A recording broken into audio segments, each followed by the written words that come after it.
お疲れ様です。e スポーツキャスターのともぞうです。今回もレインボーシックスシージのトップリーグハイライトやっていきたいと思います。さあいよいよ大詰めとなりました APAC サウス、今回は取り扱っていきたいと思います。結果はこちら。まずは Day6 の結果、左側見ていきたいと思います。フューリーとワイルドカードは 7-2 でフューリー、ダイヤウルブズとエレベートは 8-7 でダイヤウルブズ、タイドとグラディエーターズは 5-7 でグラディエーターズとなりました。これによりエレベートが脱落という形となっています。順位表は右側、ダイヤウルブズが1抜けです。スウェーデンメジャーを確定させました。2位にグラディエーターズ、そして3位にフューリーとなり、最終節でこの2チームが残り1枠をかけて戦うという形となっています。4位ワイルドカード、5位エレベート、6位ナイツ、そして7位にタイドという形となっています。なかなかね、やっぱり8チーム揃ってない中での戦いっていうのは正直難しかったかなと思います。そんな中エレベートが早々に1抜けするかなと思ったんですが、やっぱりちょっとサッパー問題というか、なんかね、すっきりしないシーズンになっちゃいましたよね。そんな中ステージ1に続く世界大会を決めたのはダイヤウルブズとなりました。そして最終節でグラディエーターズなのかフューリーなのかというところなんですが、本日2022年10月27日に最終節行われる予定になっているんですけれども、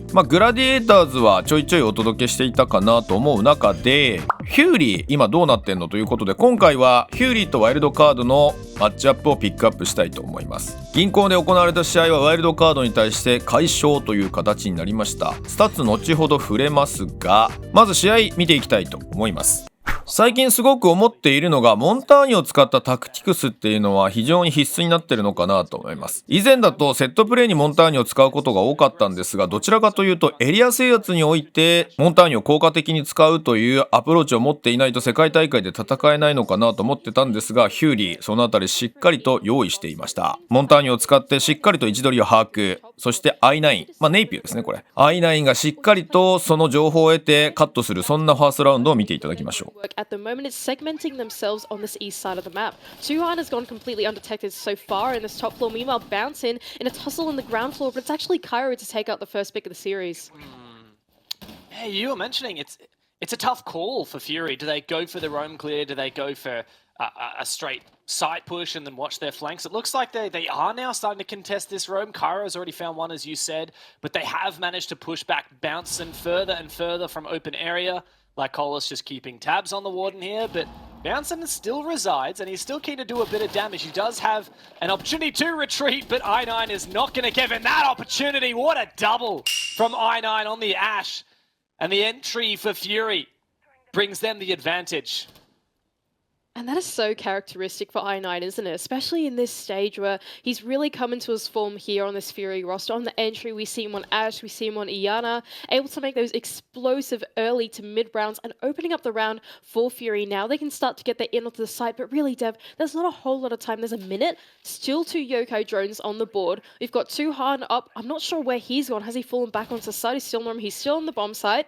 There's a lot for Fury still to deal with if they want to get this plant down.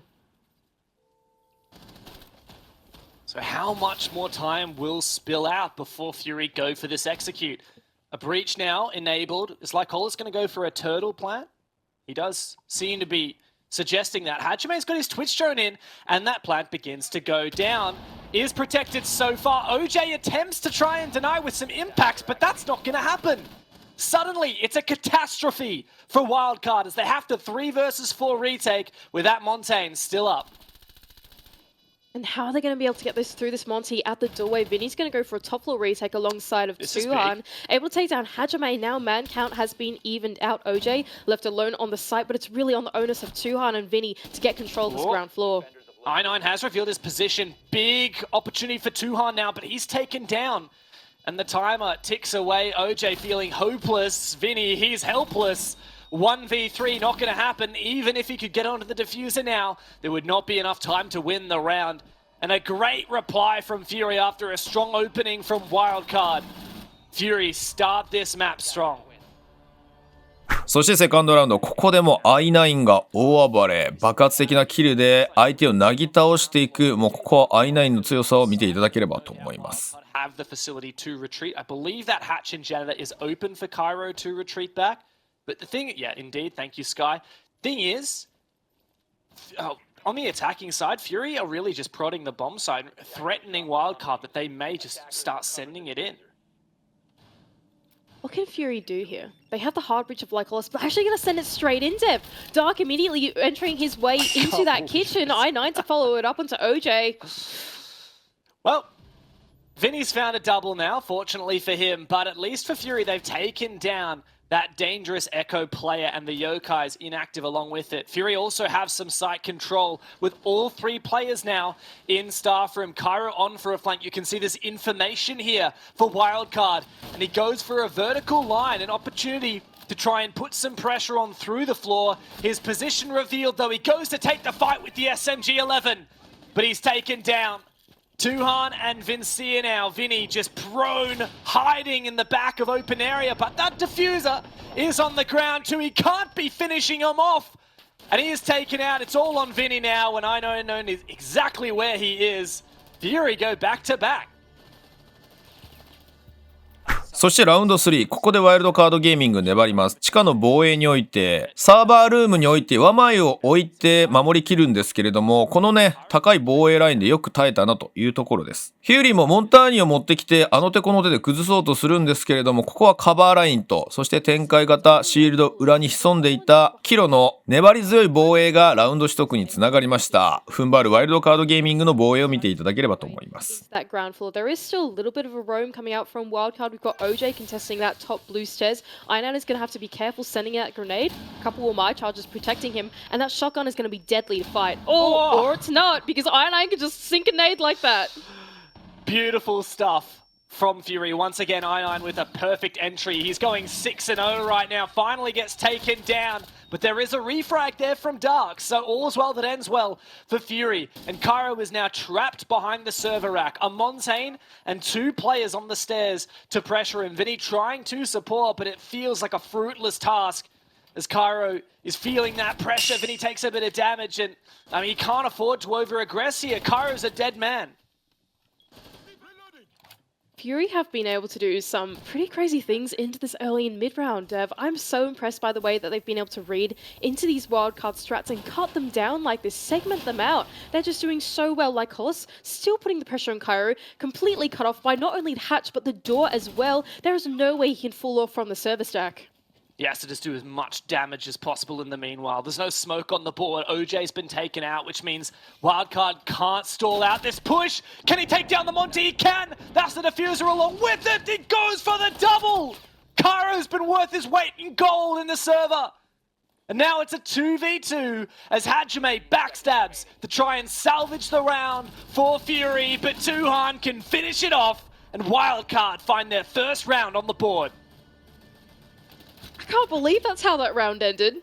しかしラウンド6、同じような地下守りに対してヒューリーはしっかりと対策をしていきます。なんでさっきのラウンド崩せなかったかというと、オープンオフィスのハッチ越しの車線がなかったんですよね。なので別の角度から車線を入れることによって、セキュリティルーム内にポジショニングされていたのをどかせれば、まずはヒューリー攻略できるかなというところ。あとは、キロの位置ですよね。ここをうまくトンネルと階段から挟みたいという形だったんですけれども、それがこのラウンド6でうまくいきます。やはり同じ守りはこのトップレベルでは2回も通用しないということを分からせてくれる、そんなヒューリーのうまい立て直しを見ていただければと思います。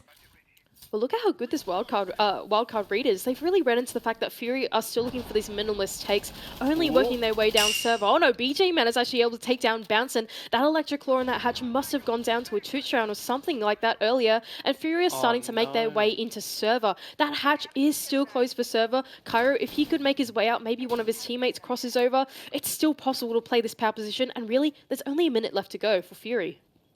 Cairo did so much damage the last time he played this position. He found a double one onto the Monty and then a second one to follow. He needs to have that level of impact again because Wildcard are already one player down. Dark's coming from dirt at the moment. The Monty giving so much information. Cairo over Pigs and Dark to be the pinch and the hammer to the anvil. Fury now in a 5v3 with server control. 5v3, but with only 40 seconds left to go and still one more smoke canister in the hand of OJ, also one C4 in the hand of Tuhan. That's something that's going to be able to deal with that Monty much better than what they had the previous attempt at this defense. OJ needs to have his impact felt here, and look at that beautiful usage of the Capitão's fire and the C4 to come through from Tuhan. That diffuser cold on the ground in the 4v2 now for Fury. They try to make their entries count, and it's I9 once again to step up for the team. Hajime to close it, and Fury go 5-1 on their attack half. さあ5対1と折り返したことで、これで体制は決まったかなという試合でした。改めてフューリーの魅力というところを振り返っていきたいと思うんですけれど、やはり打ち合いをベースとしたフューリーの強さというところがあります。1対1で負けないぞという形でチームを作ってきているので、この試合ほぼ勝ちたい打ち合い全て勝っていたかなという印象です。力強い打ち合いで制していくフューリーの最終ラウンドをご覧ください。I don't mind this from Bouncin.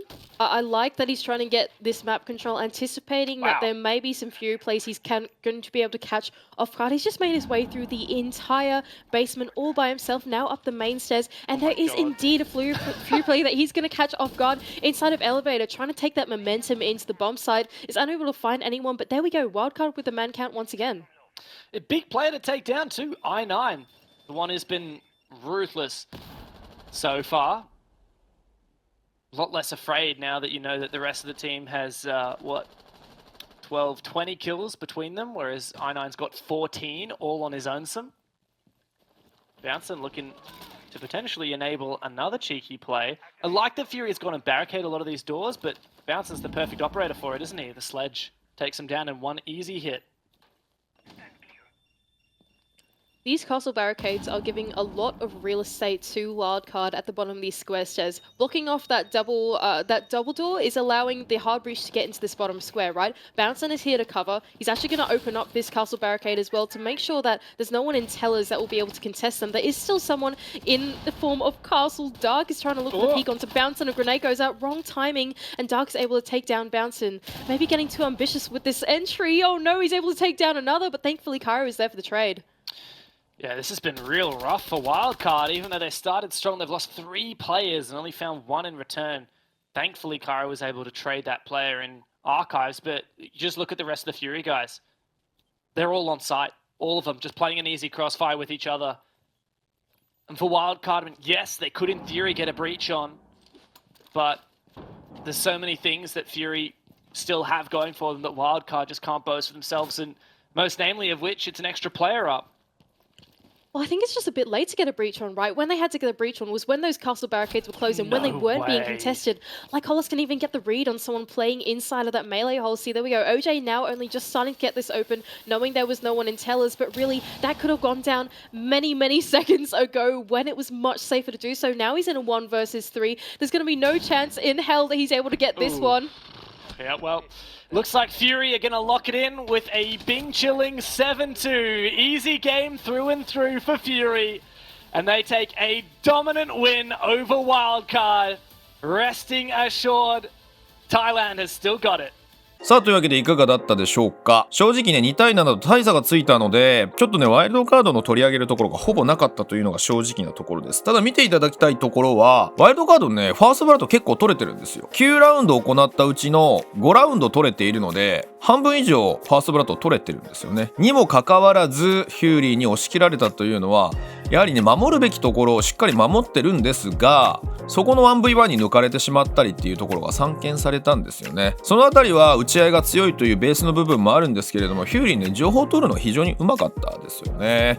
そういったところでおじけずにしっかり仕掛けていくフューリーの力強さというところが本当に際立った試合だったかなと思います。実際になんでこれ CGGG ネイピューのままになってるのかわかんないですけど i9 ですね 1.77 レーティングそして 14-4 という圧巻のパフォーマンスで、この人がほぼほぼ破壊していたかなというところはありました。さあそんな APAC South の最終日見ていきましょう。2位を維持しているグラディエーターズ最後はエレベートという形になりますのでここ正念場ですね。一方のヒューリーはポイントを上げられていない態度という形になりますので、GG の結果次第とはなりますがチャンスは巡ってくる可能性は十分にあるかなと。そして最終試合がナイツとダイヤウルブズという形となります。この試合をもってメジャーの16チームが決まるという予定になっていますので、さあどうなるか楽しみにしたいところです。それでは最後までご視聴いただきありがとうございました。いよいよね APAC もレギュラーシーズン終了という形になりますので、レギュラーシーズン終わったらメジャーに向けてね各チームの紹介動画もコツコツ作っていきたいと思いますが、結構時間空くのでね、その間ちょっと何しようかっていうのは考えたいと思います。それでは最後までご視聴いただきありがとうございました。また次のレインボーシックスシージのトップリーグの動画でお会いしましょ